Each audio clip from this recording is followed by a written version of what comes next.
Viewers చూడండి, మేము తిరుమలలో అయిపోయింది దర్శనం. కాణిపాకం వెళుతున్నాము. కాణిపాకం వెళ్ళే దోవలో ప్యూర్ వెజ్ రెస్టారెంట్లో ఆగాము. చూడండి, మనకి 140 రూపీస్కి దోశ ఇచ్చాడు.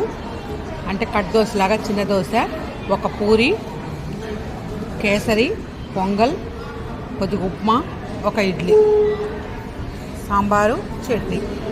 ఇవ్వండి 140 రూపీస్కి ఒక్కొక్కటి అనమాట. మనకి ఏది ఇష్టమైతే మనకి తెప్పించుకోవచ్చు. లేదంటే కనుక ఇంతవరకు తినేస్తే కడుపు నిండిపోతుంది ప్రతి ఒక్కళ్ళకి కూడా. తర్వాత మేము సాంబార్ ఇడ్లీ తెప్పించుకున్నామండి. సాంబార్ ఇడ్లీ మా కోడలు కూడా అవే తెప్పించుకుంది.